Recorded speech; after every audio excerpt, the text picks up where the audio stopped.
প্রিয় বন্ধুরা, Suvendu Das tutorial YouTube চ্যানেলে সকলকে স্বাগত জানাই। অষ্টম শ্রেণীর মডেল অ্যাক্টিভিটি টাস্কের পার্ট 4 এর ইতিহাস নিয়ে সম্পূর্ণ উত্তর সহ আলোচনা করব। জুলাই মাসেই তোমাদের স্কুল থেকে এই মডেল অ্যাক্টিভিটি টাস্কের প্রশ্নপত্রগুলি বিতরণ করা হবে। চলে আসবো মূল আলোচনায়। প্রথম যে প্রশ্ন রয়েছে তোমরা কিন্তু মনোযোগ দিয়ে দেখে নাও। অষ্টম শ্রেণী মডেল অ্যাক্টিভিটি টাস্ক 2021-এর পার্ট 4, 1717 খ্রিস্টাব্দে ড্যাশ কে বাংলার নাজিম পদ দেওয়া হয়। অপশান দেওয়া রয়েছে মুর্শিদ কুলি খান, সাদাত খান, আলীবর্দী খান। এখানে প্রথম উত্তরটা যেটা হবে সেটা হচ্ছে মুর্শিদ কুলি খান, অপশান এ, যেটাকে আমরা বলতে পারি। তাহলে মুর্শিদ কুলি খান হচ্ছে প্রথম উত্তর। দ্বিতীয় প্রশ্ন, 1722 খ্রিস্টাব্দে ড্যাশের নেতৃত্বে অযোধ্যা এবং স্বশাসিত আঞ্চলিক শক্তি হিসাবে গড়ে ওঠে। উত্তর হবে হচ্ছে সাদাত খান। পরের প্রশ্ন, 1724 খ্রিস্টাব্দে হায়দ্রাবাদ রাজ্য প্রতিষ্ঠা করেন কে? ফারুক শিয়ার, নিজাম উল মুলক, সাদাত খান। উত্তর হবে হচ্ছে নিজাম উল মুলক। এই তিনটে এমসিকিউ প্রশ্ন তোমাদের দেয়া ছিল। এবার একটা ছক দেয়া আছে যেটা তোমরা প্রশ্নপত্রে দেখতে পাচ্ছ। সেই ছকেরই সম্পূর্ণ উত্তর আলোচনা করব। এখানে যেটা কালো কালিতে লেখা রয়েছে সেগুলো প্রশ্নপত্রে দেয়া ছিল, যেগুলো নীল কালি দিয়ে লেখা হয়েছে সেগুলো উত্তরে তোমাদের কিন্তু লিখতে হচ্ছে।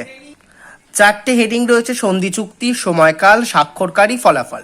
সলবাইয়ের সন্ধি দেওয়া আছে, বেসিনের সন্ধি দেওয়া আছে, লাহোরের সন্ধি দেওয়া আছে। উত্তরে সময়কাল তোমাদের একটা বলে দেওয়া ছিল, সলবাইয়ের সময়কাল 1782 খ্রিস্টাব্দ।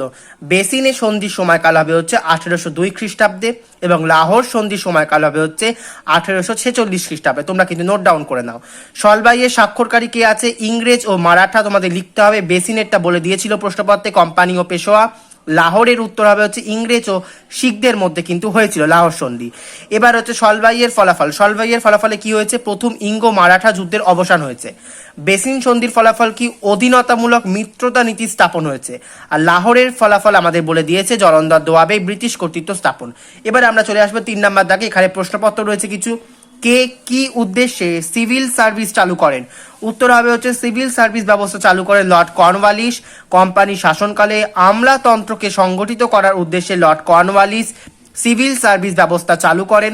এছাড়াও ব্রিটিশ প্রশাসনকে দুর্নীতিমুক্ত করে গড়ে তোলার উদ্দেশ্যে এই ব্যবস্থা চালু করা হয়। এটা হচ্ছে 3 নাম্বার দাগের ক দাগের প্রশ্ন। এবার 3 নাম্বার দাগেরই খ দাগের একটি প্রশ্ন রয়েছে, সেটা আমরা দেখে নেব।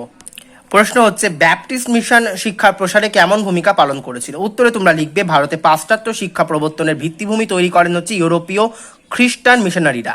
ভারতে পাশ্চাত্য শিক্ষার প্রসারে ব্যাপটিস্ট মিশনারিদের অবদান স্মরণীয়।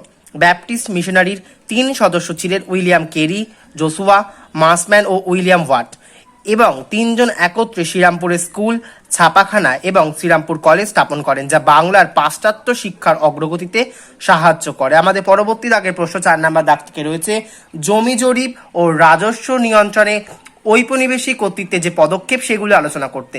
এর উত্তরে তোমরা লিখবে, সেগুলো আমি বলে দিচ্ছি। প্রথমেই শুরু করবে, ভারতে ঔপনিবেশিক প্রশাসন রাজস্ব ব্যবস্থা বিষয়ে নানান রকম পরীক্ষা নিরীক্ষা চালিয়েছিল। তার মধ্যে জমি জরিপ করা ও তার ভিত্তিতে রাজস্ব নির্ণয় করার প্রক্রিয়াটাই গুরুত্বপূর্ণ ছিল। 1760 সালে ফ্র্যাঙ্কল্যান্ড নতুন 24 পরগনার জমি জরিপের কাজ শুরু করেন। তিনি হঠাৎ মারা গেলে তার কাজ শেষ করেন হক ক্যামেরন। 1864 খ্রিস্টাব্দে নদীপথ জরিপ করেন জেমস রেনেল। তাকেই 1767 খ্রিস্টাব্দে ব্রিটিশ কোম্পানির ভারতের সার্ভেয়ার জেনারেল বা জরিপ বিভাগের প্রধান হিসাবে নিয়োগ করেন। তিনি বাংলার নদীপথগুলি জরিপ করে মোট 16টি মানচিত্র তৈরি করেছিলেন। তিনি প্রথম বাংলার নদী গতিপথের মানচিত্র বানানো হয়। এরপর বাংলায় জমি জরিপ করে কোম্পানি রাজস্ব নির্ণয় বিষয়ে তৎপর হয়ে ওঠে। 1770 খ্রিস্টাব্দে মুর্শিদাবাদে controlling council of revenue board তৈরি করা হয়। 1786 খ্রিস্টাব্দে কমিটি অফ রেভিনিউকে নতুন করে সাজিয়ে তার নাম দেওয়া হয় বোর্ড অফ রেভিনিউ।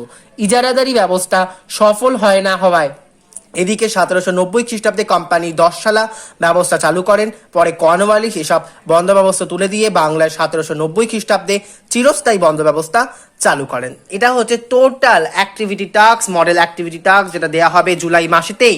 পার্ট 4 এর ইতিহাসে সম্পূর্ণ আলোচনা। ভিডিও পজ করে কিন্তু খাতায় নোট ডাউন এখন থেকেই করে নাও, তাহলে তোমরা কিন্তু লাভবান হবে।